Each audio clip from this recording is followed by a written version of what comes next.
Ке му кажам добро утро за нашиот прв гостин, а тоа е доктор Филип Венинов, специјалист по анестезиологија со интензивно лекување во Аџибадем Систина. Добро утро и добро не дојдовте. Добро утро, благодарам за поканата. Секако, Искра, добро утро. Ви благодарам и мене што ме поканивте. Да, многу ми е драго што се гледаме и многу благодарам што ја прифати поканата. Мора. Нели? Ке зборуваме за анестезија при породување. Да. Ајде Докторот да ќе зборува, а јас само ќе потпрашувам. Така, повелете да ви вас благодарам, Совданка. Докторе, добро утро. Добро утро. Добро не дојдовте. Благодарам. Анестезија при породување, тоа ни е темата, па ќе започнам сосема логично со прашањето која е улогата на еден анестезиолог при породувањето. Така. Анестезиологот има клучна улога во породувањето, бидејќи тоа е тој што е обезболува трудницата за време на породувањето, независно дали тоа е спонтано породување или породување кое што треба да биде изведено оперативно, односно со царски рез. Типовите на анестезија, кои што може анестезиологот да ги користи за да го направи тоа, се генерално регионалните анестезии, односно епидуралната и спиналната анестезија, потоа може да се користат одредени типови за анестезија за обезболување како што е пациент контролираната аналгезија со употреба на лекови кои што имаат ултракратко дејство, потоа може инхалаторни анестетици да бидат користени за обезболување за безболно породување и во одредени случаеви кога има потреба од итен царски рез или пациентката не може да прими регионална анестезија, може да користиме и целосна анестезија, односно општа анестезија. Ајде малку поединечно за спецификите на сите овие анестезии. Овие најчесто за кои што слушаме, нели, се епидуралната и спиналната. Так. Значи, златен стандард во акушерската анестезија е епидуралната анестезија. Тоа е регионален тип на анестезија, каде што пациентките добиваат така наречен епидурален катетер, им се поставува односно во долниот дел од грбот и тој епидурален катетер можеме да го користиме за дозирање на лекови во текот на целиот нивен родилен процес. Односно, ако родилниот процес трае 1 час, можеме да го користиме 1 час, но ако трае 10 часа, можеме да го користиме и 10 часа. Дури ако има потреба заради одредена акушерска индикација да направиме царски рез, самиот епидурален катетер можеме да го дозираме на начин за да имаме хируршка анестезија. Заради тоа и се има поставено како златен стандард во акушерската, да, златен стандард, додека спиналната анестезија исто така регионална техника која што е многу често користена. Тој тип на анестезија е исто така анестезија која што се дава во долниот дел од грбот, со тоа што со таа спинална игла имаме само можност еднаш да аплицираме локален анестетик и имаме анестезија или аналгезија која што трае ограничен временски период, најчесто околу 2 часа. Сега, како се одлучува? Предпоставам дека не е на желба на пациентката, така? Значи, секој анестетички план е индивидуално направен според потребите и состојбата здравствена на пациентите кои што ги имаме пред нас, односно во овој случај на трудниците. Значи, се зема секогаш анамнеза која што ни дава увид да имаме во здравствената состојба на пациентките и одредени состојби, односно болести кои што може да ги носи пациентката, дали тоа се кардиоваскуларни заболувања, дали тоа се пулмолошки заболувања, невролошки заболувања, заболувања на крвта или па употреба на одредени лекарства, може да направат одреден тип на анестезија да не е пожелен и да треба да се користи некоја алтернатива. Да, значи од тој аспект така ги концепираме анестетичките планови, а од друга страна и самата интервенција, како што кажав, нели, таа верситилност која што има епидуралниот катетер, секогаш не е добре дојдена и затоа често го користиме, но одредени пациентки кога ќе дојдат во родилен бокс, очекуваме за брзо, ако очекуваме за брзо да се породат, можеме да користиме спинална анестезија. И у суштина повеќе фактори влијаат за изборот на анестезија кој што може да. А во кој случај, мислам дека не ретко, ги комбинирате двете? Да. Комбинирана еписпинална анестезија е една техника која што е исклучително добра во акушерската анестезија, бидејќи вообичаено трудниците кога ќе дојдат во родилните боксови имаат многу јаки болки. И кога поставуваме еписпинална анестезија, со самото тоа што даваме и локален анестетик, односно го анестезираме спиналниот простор директно, добиваме аналгезија, односно обезболување, кое што е инстантно. А потоа епидуралниот катетер се поставува за да може тоа обезболување да продолжи колку и да треба сати понатака.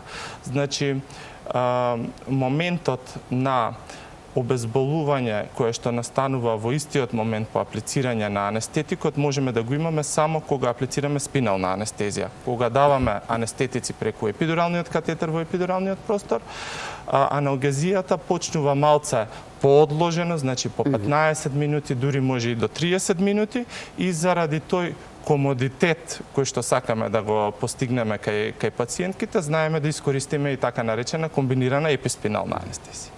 Како и да е, и двете се користат при природно породување, така? Да. Или може и за... Може, значи да бидат искористени... Да, А општата важи само за царски рез, така? Да. Значи, регионалните техники, дали е самостална епидурална или самостална спинална, или како што кажавме, комбинирана еписпинална анестезија, може да се користи за спонтано породување, но може да се користи и за хирушко породување, односно породување со царски рез. Општата анестезија вообичаено е резервирана за пациентки кои што имаат потреба од итен царски рез или имаат одредена состојба која што не ни дозволува за да можеме да искористиме некои од регионалните техники. Овие анестезии за кои што зборуваме се всушност современи, така? Да. Колку што знам, 100 години отприлика да се користат. Да. Што правеле жените предходно? Каков е историјатот? Што се користило пред да се измислат овие анестезии? Значи, третманот на болка можеме да го следиме назад до античко време. Тогаш се користеле различни хербални лекови.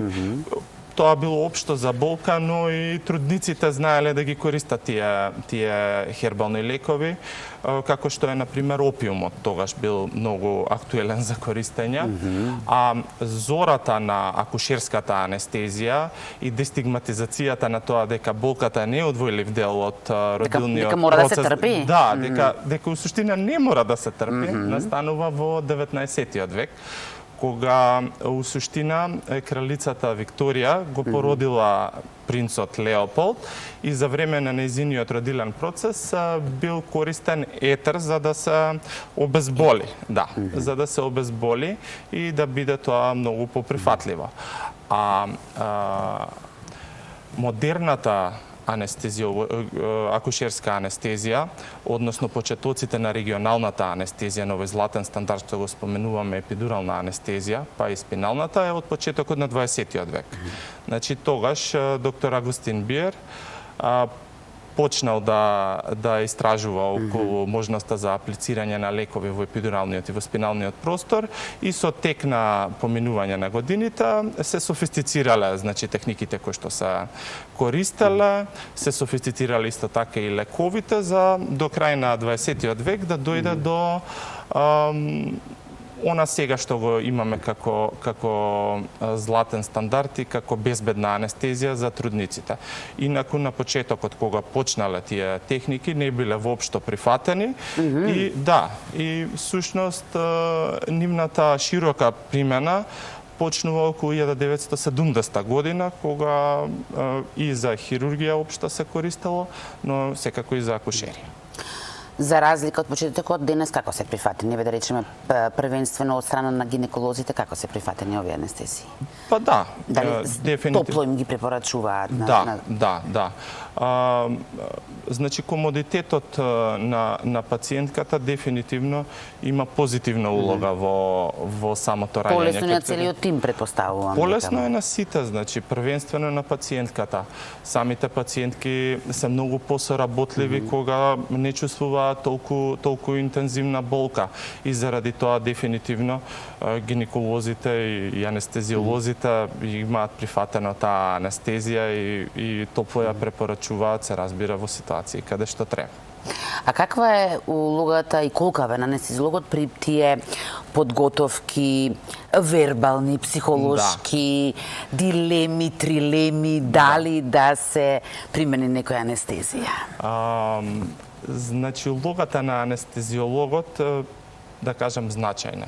Иницијалниот контакт ние со пациентките вообичаено го имаме во анестезиолошките амбуланти, каде што се запознаваме со нивната медицинска историја, со сите релевантни лабораториски претраги кои што ги имаме. Многу пред да дојде денот, така? Да, тоа се прави извесен период пред да дојде денот за породување.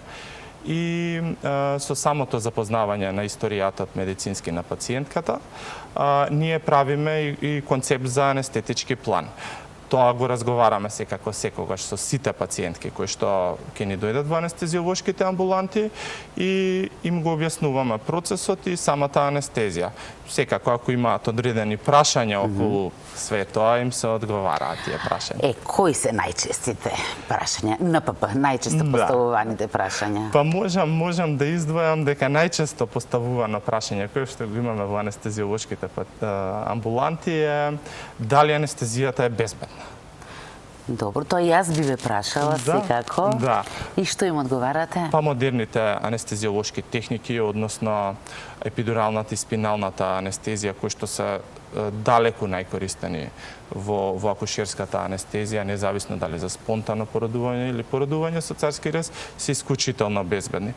Секако може да има минорни транзиторни моменти кои што се случуваат по аплицирање на анестезијата, но тие, како што кажав, се минорни и се очекувани и лесно може да се третираат. Такви случувања се, например, може да се појави лесна треска, лесно чешање, мал пат на крвен притисок, но со соодветен третман тоа брзо поминува и дефинитивно комодитетот вообичаено не е нарушен кај пациентките, а и здравието се разбира. Големи компликации, сериозни компликации се исклучително ретки, бидејќи овие техники се секогаш аплицирани од професионалци кои што поминале одреден тренинг, одредена специализација каде што се тренираат за да можат да ги направат овие техники на безбеден начин и заради тоа тие големи компликации се сведени на минимум. Предпоставам дека тука работи тој стравот од иглата во грбот што се става, дали тоа е едно од често поставуваните прашања? Дали ќе ме боли кога ќе ме поставите анестезијата, односно епидуралниот катетер. Да, има страв, но на пациентките кога ќе им се објасни дека за спиналната анестезија, дека иглата е исклучително тенка и дека болката која што евентуално би ја почувствувале болка помала од венепункција, односно од поставување на интравенска канила, они мислам дека тоа лесно го прифаќаат после и баш се изненадени откако ќе ги боцнеме, ќе кажат дури не ни осетивме нешто. Додека при поставување на епидурален катетер секогаш се става иницијално локална анестезија, за да не се чувствува никаква нелагодност при поставување на катетерот. Кои им се најчестите заблуди поврзани со анестезијата? Постојат ли такви некои митови заблуди кои што немаат врска со реалноста?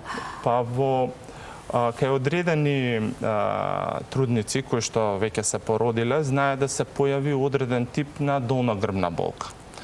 Значи, таа долногрбна болка самостално пациентките знаат да врзат со тоа дека имале одреден тип на анестезија дадено.